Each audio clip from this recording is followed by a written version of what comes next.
PET apresenta Café com Química.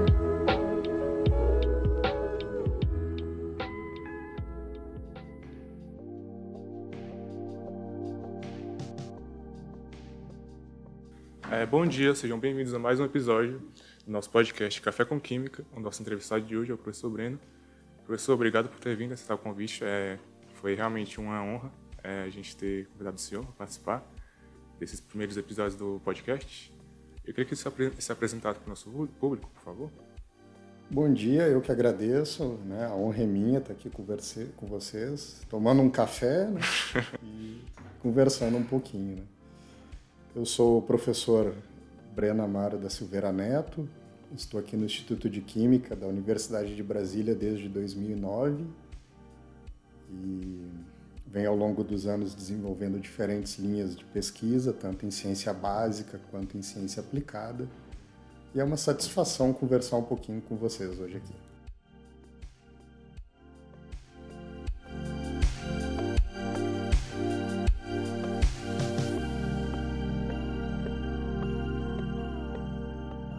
Obrigado, professor. O senhor poderia explicar um pouquinho mais sobre a sua trajetória durante o Instituto de Química? Quais foram as maiores dificuldades que o senhor enfrentou, assim, para a gente? Poderia compartilhar? Eu acho que as maiores dificuldades, como qualquer pessoa que está em início de carreira, é a captação de recurso e estruturação do laboratório. Acredito que essas são as maiores dificuldades, porque, em geral, quando a gente está em início de carreira, nós temos muitas ideias, muita energia, mas não temos nem muita estrutura, nem muito recurso. Das razões pela qual eu sempre defendi que o Instituto tem uma central analítica bastante forte e acessível, em especial para quem está em começo de carreira.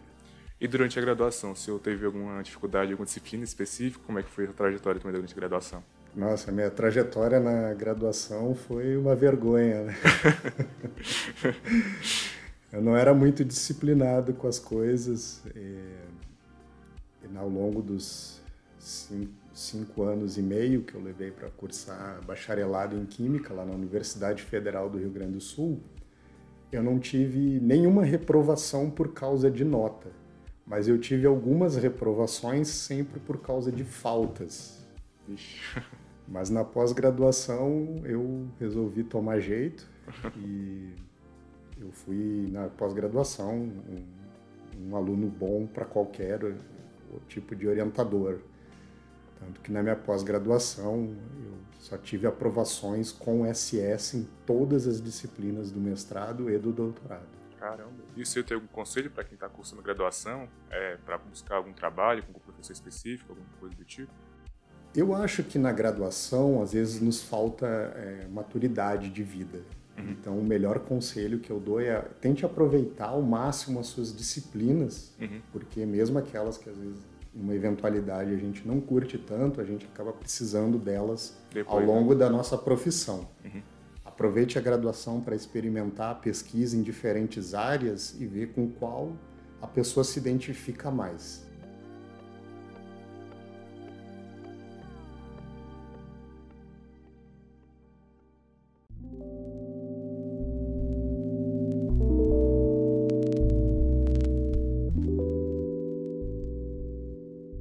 Certo. O senhor falou um pouquinho da sua trajetória também depois da graduação. Eu queria que o senhor falasse um pouquinho sobre a CRIUTEC e começar explicando um pouquinho como é que foi esse desenvolvimento da startup também para a gente. Bom, a CRIUTEC é uma história bastante interessante desde a sua origem. Eu diria que ela começou a nascer em 2011, quando o professor Marcelo chegou aqui na Universidade de Brasília. O professor Marcelo e eu sempre fomos muito amigos e nessa época ele tinha algumas ideias para nanotecnologia, mas ainda estavam muito incipientes, né? Muito imaturas.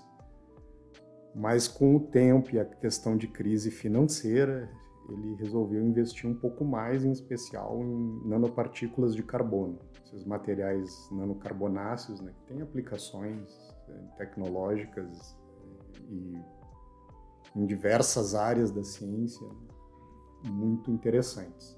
Uma vez ele chegou para mim e disse assim, a gente está meio sem grana de projeto, né?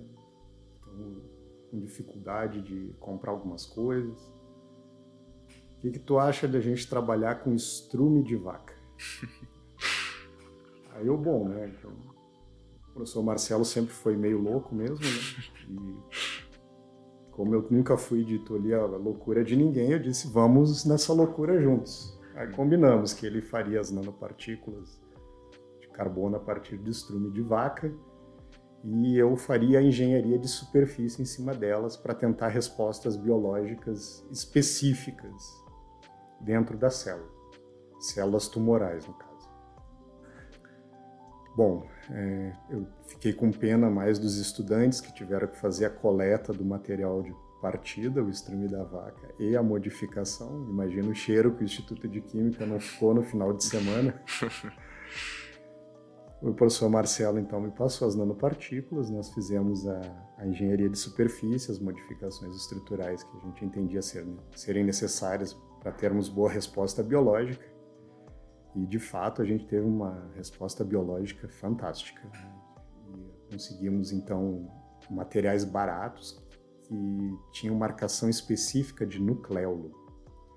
Marcadores de nucleolo são quase todos anticorpos, são muito caros, muito instáveis.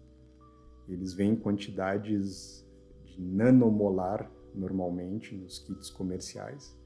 E a gente podia fazer multigrama deles sem nenhum problema, completamente estável, pode deixar por anos na bancada em solução, que não tem problema nenhum. Então, eu acho que daí começou os primeiros trabalhos relacionados à tecnologia da Criotech. E o principal impacto que você enxerga no Instituto de Química, qual que foi? Assim, o principal? Impacto no Instituto de Química, qual o impacto que você acredita que foi maior no Instituto de Química?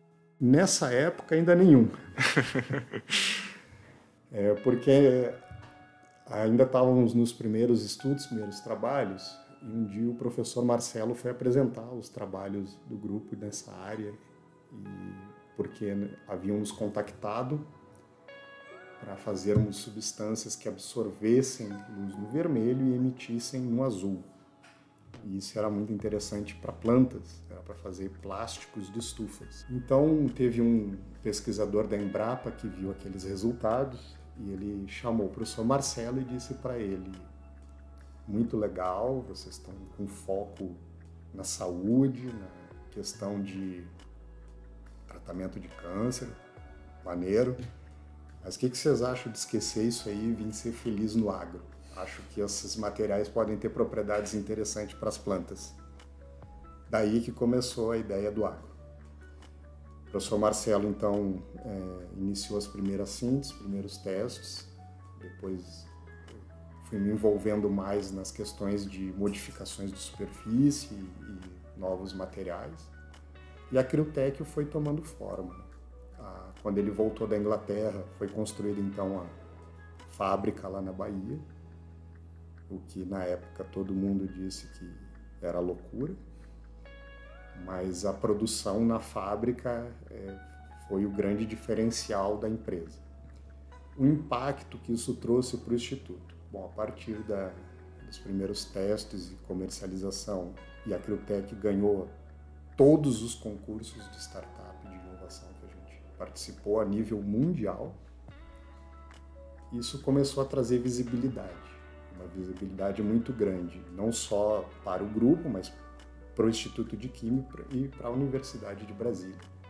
E eu acho que esse que é o grande impacto, porque por mais legal que seja para nós como pesquisadores, tem uma tecnologia que a gente participou desde a concepção até hoje, um produto de inovação que tanto ajuda a agricultura brasileira, eu acho que é o impacto que tem para a instituição, para a imagem que a instituição tem. Hoje, então, o Instituto de Química da Universidade de Brasília é conhecido como um instituto que inova, graças à Criotech.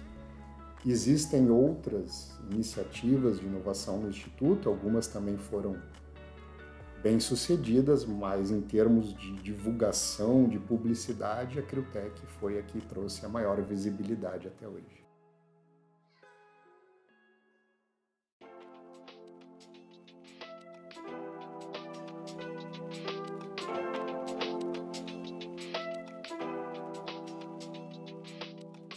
E no mercado, como é que o senhor acredita que também impactou? Antes da Criotech e depois da Criotech, qual foi o maior impacto que o senhor acredita que teve no mercado de fertilizantes? Bom, a Criotech ainda é uma empresa pequena perto das grandes indústrias do agronegócio, mas em termos de impacto tecnológico, não tenho nenhuma crise de dizer que nós temos um material nanotecnológico mais avançado e de melhor resposta até hoje na agricultura, que é comercializado em todo o mundo. Muito legal. E é 100% brasileira, produzida com matéria-prima também 100% produzida no Brasil, que é excelente. Porque nós não dependemos de outros países, então entrou em guerra lá na Ásia e Eurásia, o problema é deles, né? Nós continuamos mantendo a nossa produção, não sendo lastreada em dólar. Isso é excelente. Então, em termos de impacto que a gente está tendo na agricultura, por melhor que seja no momento, ele ainda tende a crescer muito mais. Hoje ele é pequeno, comparado aos grandes. Mas as coisas grandes costumam começar de forma pequena e vão crescendo. E é isso que tem acontecido com a Criotech. Então, daqui a alguns anos, não será mais possível se falar em nanotecnologia na agricultura sem ter a Criotech como uma referência não apenas nacional, como mundial. E os desafios que você enfrentou antes e durante essa jornada, quais foram durante a Criotech, na criação da Criotech? Eu acho que o desafio que a gente enfrenta é o desafio que todo pesquisador da universidade passa. Nós não sabemos os caminhos da inovação. Nós não temos formação nessa área. A academia brasileira ela ainda é muito voltada para a questão da ciência básica e mesmo a ciência aplicada, mas não para a inovação. Então, quanto conhecimento e quantas tecnologias a gente gera nas universidades que na hora de serem transformadas em um produto de inovação, elas morrem, porque elas entram no chamado vale da morte da inovação. Então, elas têm aquele conhecimento, têm os resultados, são promissores, mas a gente não sabe como levar isso para um produto de inovação e comercializá-lo. Estamos começando a mudar no Brasil, estamos começando, mas estamos dando os primeiros passos, enquanto os países desenvolvidos têm isso muito bem estabelecido. O professor tem uma tecnologia que pode virar um produto de inovação, ele recebe todo o suporte, todo o apoio. Não que a gente não receba apoio institucional, a gente recebe, mas nós somos pioneiros, muito pioneiros nessa área. E por isso as dificuldades. Às vezes as universidades não sabem nem como pagar os royalties aos inventores. Caramba. Então, como é que se paga? Existem formas diferentes. Se paga como um direito autoral, como uma propriedade intelectual. Qual é a forma de pagar? Existem diferenças técnicas e legais da forma como isso vai ser feito. Então, de certa forma, a maior dificuldade que a gente tem é que nós não temos essa preparação, nós não vivemos aquilo desde o início até chegar num produto comercial. O que os alunos que estão sendo formados hoje no grupo já estão tendo esse tipo de experiência. Eles partem desde o desenvolvimento da bancada até chegar num produto de inovação e isso gerou para eles grande conhecimento nesse processo. Posso dar 2 exemplos, né? O Rogério e a Karime, que fizeram até o doutorado com o professor Marcelo e fazem doutorado comigo. Eles acompanharam todos esses processos, geraram diferentes conhecimentos que nos permitiram o desenvolvimento da Criotech. Então, eles que viveram todo esse processo, quando eles tiverem que fazer os seus processos, as suas invenções, as suas inovações, eles estão muito bem preparados. Eles já sabem as dificuldades ao longo do caminho, coisas que nós fomos aprendendo por tentativa e erro. Você considera que isso foi um fator-chave para o sucesso da empresa, esse conhecimento, essa experiência que vocês tiveram? Não existe inovação e ciência aplicada, nem a ciência aplicada nem a inovação, se tu não tiver um conhecimento de base forte. A química, ela é tanto uma ciência no aspecto fundamental quanto no aspecto aplicado. Tanto que a IUPAC, né, é a União Internacional de Ciência Pura e Aplicada. Então, esse conhecimento que a gente gera de ciência de base aplicada, ele é vital para que a gente chegue na inovação.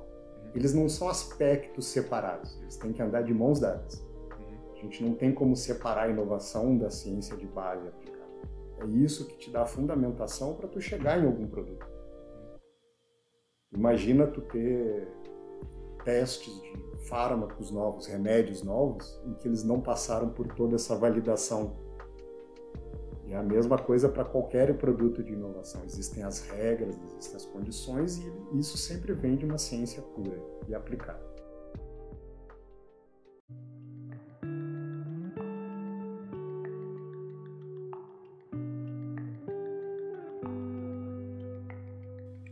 E para quem deseja abrir uma startup, você tem algum conselho assim, que poderia dar? Porque a gente está vendo que é bem complicado esse processo, né? O conselho que eu dou é: aprenda o máximo que você puder sobre esse processo. Avalie bem os seus custos e o seu benefício em relação ao produto pretendido. Porque o caminho é difícil, mas se o produto é bom, vale a pena. Então, corra atrás. Tenha essa convicção. Se você tem convicção do que você tem, vá atrás. Muito legal, professor. Falando um pouquinho da Criotech ainda, você poderia explicar para a gente qual que é a vantagem do uso da tecnologia da Criotech nas plantações e quais as diferenças que o uso e o não uso da arbolina traz nessas plantações? Bom, a nanotecnologia na agricultura ela é tida como a nova fronteira mundial em tecnologia para a agricultura.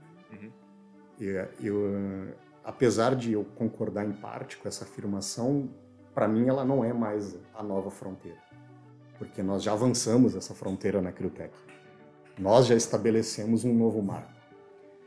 As vantagens do uso da arbolina é a resistência ao estresse hídrico, desenvolvimento mais saudável da planta, e planta mais saudável produz melhor. Ela passa a ser naturalmente mais resistente aos agressores naturais. É como um organismo, simplesmente assim. Se eu estou bem saudável, meu sistema imunológico está forte, eu consigo responder aos patógenos que diariamente estão me cercando e me atacando de uma forma muito mais eficaz do que se eu estiver doente.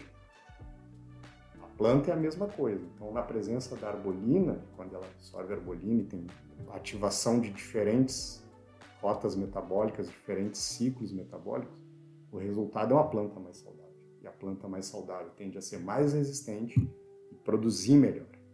Então, as vantagens da arbolina em termos fisiológicos são esses. Mas a arbolina tem outras vantagens. Ela tem a vantagem ecológica. É um produto verde. Ele não é tóxico.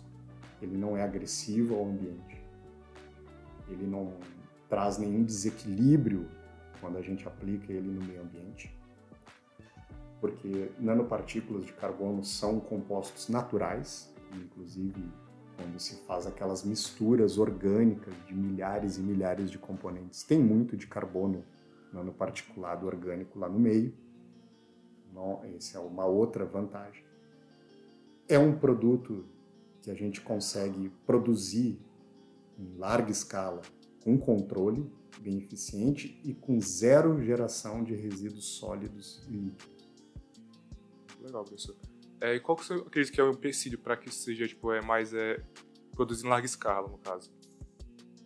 Custo mesmo financeiro? Qual que seria o empecilho maior, você acredita? Bom, a gente já cobre mais de 300 mil hectares por mês com a produção. Se considerando que o Brasil planta em torno de 90 milhões de hectares, é muito pouco. O maior empecilho é o mesmo empecilho de qualquer tecnologia, qualquer startup começando. É investimento. É estrutura. Então, com o tempo, nós vamos crescer? Vamos. Estamos já com investidores, estamos já pensando em novas fábricas, em expansão. E com os anos, nós vamos chegar lá. Muito legal, professor. Considerando que o Nordeste é uma região muito seca, você acredita que isso traria benefícios para essa região também, que sofre muito com essa questão de plantações durante períodos secas, né, serem prejudicadas? Então, eu vou te contar a história, né, dos cacaueiros. Sabe que dizem que a questão na Bahia, né, parou a produção do cacau por causa de bioterrorismo, né? E hoje, com a aplicação da arbolina e a tecnologia Criotech, a gente está conseguindo resgatar essas lavouras. Legal. Então, eu acho que já te responde a questão do Nordeste. Mas não só isso. A Criotech tem uma parceria com a Shell, onde é a tecnologia que está melhor respondendo em projetos de reflorestamento nos 11 estados legais da Amazônia. Caramba. A Amazônia Legal abrange 11 estados, se eu não estiver enganado, e é a tecnologia que melhor está respondendo. Então, o futuro do carbono zero passa pela tecnologia Criotech, que é 100% brasileira e 100% desenvolvida na Universidade de Brasília, na sua ciência de base. Muito interessante, professor. E quais os próximos passos que o senhor acredita que pode ser tomado da Criotech? Os próximos passos da Criotech são novos produtos. Nós temos hoje já 4 registrados, se eu não me engano, mas apenas um comercializado. Em breve começaremos a comercialização de outros. E temos mais 12 produtos, todos melhores que a Arbolina, que estão nas etapas finais de desenvolvimento, dos seus testes já de campo. Então, os próximos passos da Criotech é aumentar o seu portfólio comercial. E vocês pretendem abrir filiais em outros países também? Porque a gente está vendo que é bastante promissor essa tecnologia. Então, eu acredito que tenha potencial para ser aplicado em outros países também, né? Com certeza, tem potencial para ser aplicado em qualquer lugar do mundo, inclusive até fora da Terra, se formos pensar questão, querem ir a Marte, né? Como vai plantar em Marte? Verdade. Só um exemplo. Então, provavelmente a melhor tecnologia hoje para permitir os primeiros testes fora do planeta é a nanotecnologia desenvolvida pela Criotech. Interessante. Isso é bastante legal, eu acho que nos dá bastante perspectivas em muitos aspectos.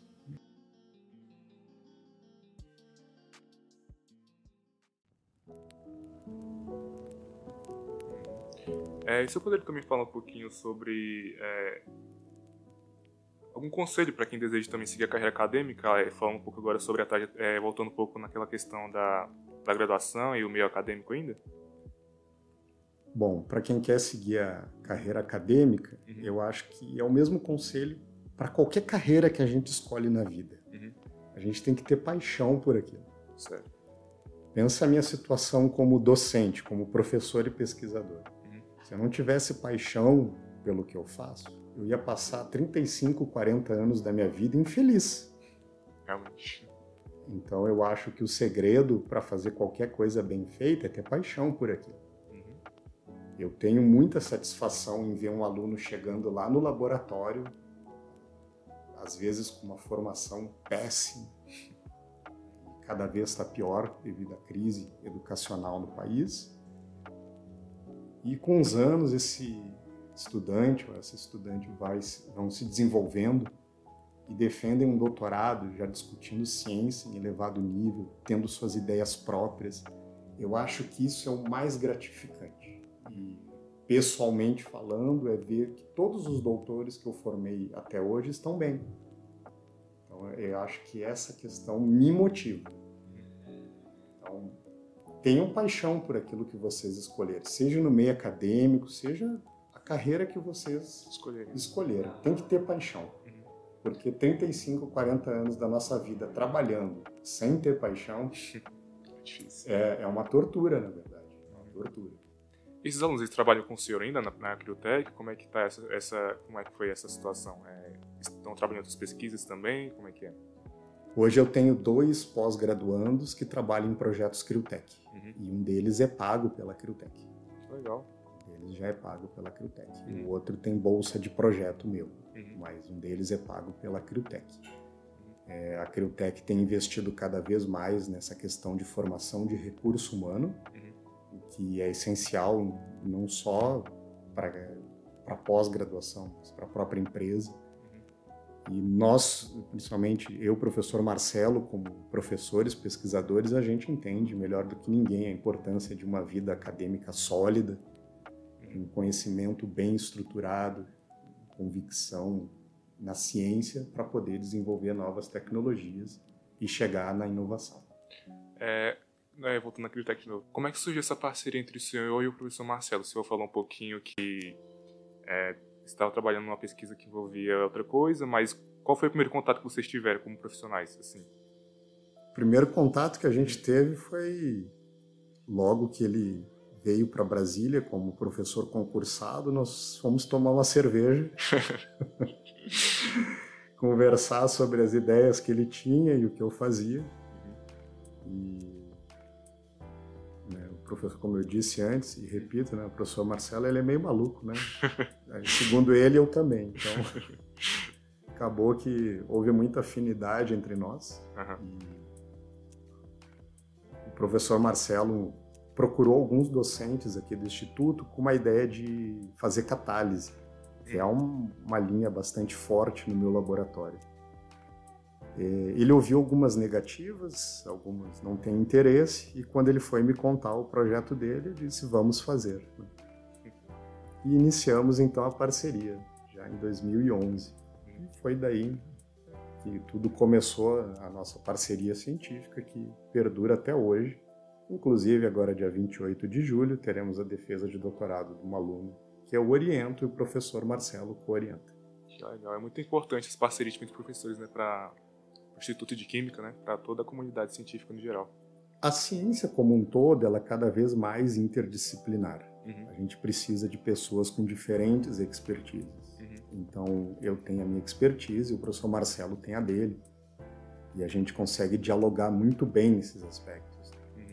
Complementamos muito bem o conhecimento que um e o outro tem, além da questão da amizade que a gente tem. Então, essa parceria sempre foi e até hoje muito tranquila. Isso faz parceria com os laboratórios fora do Instituto de Química que colaboram com o senhor também em alguma pesquisa? Sim, sim. Temos colaborações com diversos grupos no Brasil e grupos no exterior, principalmente grupos da Inglaterra. Tem 2 grupos que a gente tem parceria lá, que a gente publica junto com eles e desenvolvemos trabalhos com eles. Interessante, professor. E como é que essa relação, voltando ao Instituto de Química, né? Como é que essa relação com o Instituto de Química, o senhor... como é que a relação é? Tem muito investimento na sua pesquisa? Como é que é? Bom, o investimento que o Instituto de Química faz nas minhas pesquisas é me prover o espaço do laboratório, o qual é minha responsabilidade equipar e manter. Tem o apoio institucional do Instituto de Química. Quando eu cheguei aqui em 2009, a diretora era a professora Lucília, depois foi o professor Jurandir e hoje é o professor Juliano. Sempre tive muito apoio de todos os diretores para desenvolver os meus projetos. Isso, eu acho que o mais importante do Instituto é dar apoio para quem está começando, está em começo de carreira, que é a fase mais crítica. Que é onde ou a pessoa anima ou ela desanima de vez.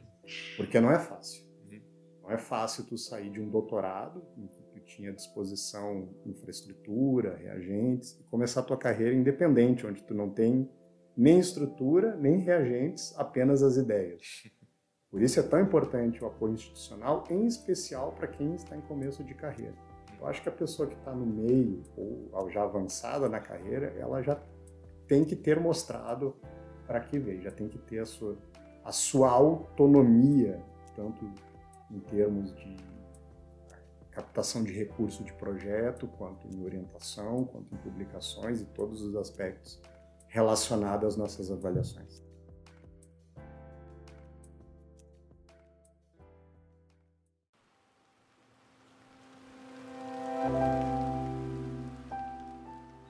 E como é que o senhor enxerga fazer ciência no Brasil? Porque a gente vê que é bem complicado, assim, em algumas questões, né? Por exemplo, eu falei de investimento, em algumas questões é bem complicado de conseguir parcerias também para... Porque, tipo, tem muitas ideias, que o senhor falou, né? Tem muitas ideias boas no Brasil, só que falta investimento. O que o senhor acha que pode acontecer para que isso mude, esse patamar? Bom, essa é uma resposta complexa, ela não tem uma resposta simples, mas eu vou te dizer algumas coisas que eu penso, como eu vejo. Eu acho que os pesquisadores brasileiros, eles não devem nada para pesquisadores em lugar nenhum do mundo. Pelo contrário, nós temos formações tão boas quantas e ainda temos a criatividade muito além. Eu acho que a curto, mesmo a longo prazo, isso não vai mudar. Por quê? Porque o Brasil, ele é uma colônia tecnológica. Isso é um fato. Consegue me dizer qual foi a última grande inovação nacional que teve impacto mundial? Pois é complicado. Só que nós consumimos tecnologia. quase sempre são desenvolvidas em países América do Norte e europeu. Agora, de umas décadas para cá, de 2 décadas para cá, também na Ásia. Então, hoje nós somos consumidores de tecnologia, somos colônia tecnológica, não desenvolvemos. Muita gente lucra muito dinheiro com isso. Então, por que vai mudar o sistema que traz um lucro tão grande para poucos? O nosso sistema é uma manutenção de benefícios. E isso só muda através da educação. Da educação, da cultura, do investimento massivo e sólido em ciência, inovação, educação, saúde e segurança. Nos discursos, às vezes até mesmo no papel, esses aspectos são lindos no país, mas e na prática? Tu consegue concordar que eles não são tão bonitos? E eu não vejo uma mudança no Brasil nem a médio nem a longo prazo, porque não há interesse. Potencial nós temos muito grande, maior que a maioria absoluta dos países do mundo. O que nos falta então? Acho que é esse acesso que eu te falei, educação, cultura, saúde, segurança, né? Ciência, inovação. Enquanto esses não forem os pilares da nação, nós vamos continuar sendo colônia tecnológica. Com certeza. E acho que essa é até uma das razões por ter tanta fuga de capital intelectual do país, no caso, né?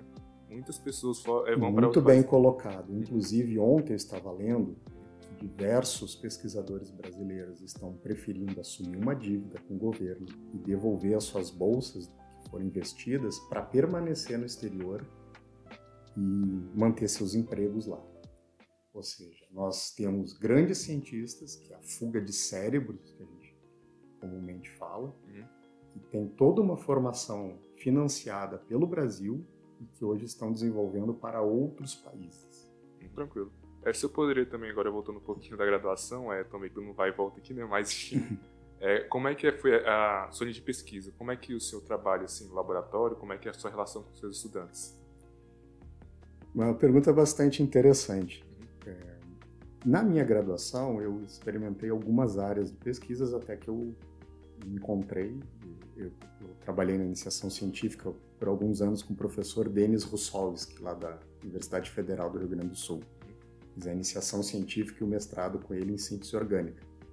O mestrado eu trabalhava com síntese total. Moléculas relativamente simples, mas síntese total. No doutorado, eu fiz o doutorado sob orientação de 2 professores. O professor Jairton Dupont, que é mundialmente famoso, e o professor Valentim Emílio Uberti Costa, que não é tão famoso, mas era um professor sensacional também. Ao longo dos anos, desde a minha iniciação científica até o meu doutorado, eu tive o privilégio de aprender a trabalhar com professores que me ensinaram a fazer a química de forma muito séria, metodológica, com paciência, e às vezes isso não é simples, com cuidados, mas sem deixar de correr os riscos necessários, riscos científicos, não estou dizendo riscos de integridade física ou de segurança laboratorial, mas riscos científicos. E as pessoas às vezes não têm ideia do privilégio que foi trabalhar junto por anos com um professor como Jairton Dupont, assim, que tem uma visão fantástica da ciência e de tantos outros aspectos. Então, quando eu cheguei aqui em 2009, eu pensei assim, agora como professor orientador, eu vou ter a chance de oferecer essa oportunidade que eu tive, da melhor forma que eu aprendi, para outros. E isso me motivou muito. Então, como é a minha relação com os estudantes? Todos os estudantes que eu tive. É muito clara, muito aberta. A gente tenta sempre fazer uma ciência muito séria. E uma coisa que é muito interessante, que eu tenho muita satisfação em te contar, é que até hoje nenhum aluno de pós-graduação que fez mestrado ou doutorado sobre a minha supervisão, e já foram mais de 30 defesas nesses anos, nenhum deles saiu brigado comigo até hoje. Então eu acho que isso diz muito de como é o clima no nosso laboratório. Isso não significa não ter problemas. A gente tem problemas lá. Mas a relação é muito clara, muito aberta. O laboratório tem essa visão desde sempre. E eu fico muito feliz de ver que, em geral, eu tive alunos que ficaram mais de 10 anos comigo. não foram um ou dois, foram vários que fizeram iniciação científica, mestrado, doutorado, e hoje estão até orientando seus alunos em níveis de mestrado e doutorado. Muito interessante, professor.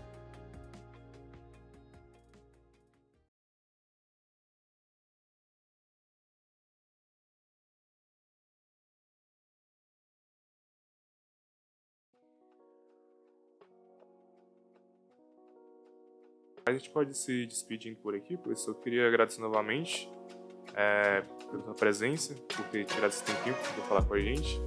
Foi realmente uma honra se eu participar com a gente aqui. Só queria falar alguma coisa?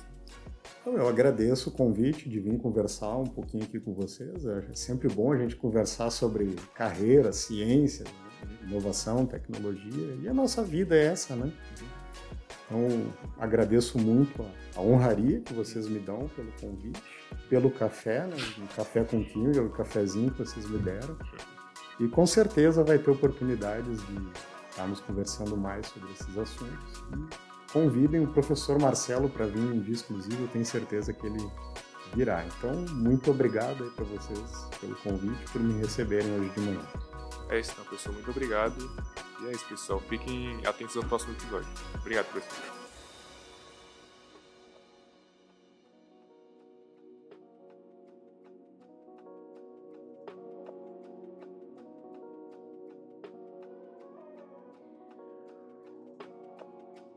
Este episódio foi feito com a participação de Guilherme Mendes e Júlia Vargas como entrevistadores, Eliardo Luz como editor, Pedro Paulo como roteirista e com o suporte de todo o Grupo PET. Também gostaríamos de dar nossos agradecimentos ao Ministério da Educação por meio da Secretaria de Educação Superior e ao Fundo Nacional de Desenvolvimento da Educação, FNDE, além do Instituto de Química da Universidade de Brasília.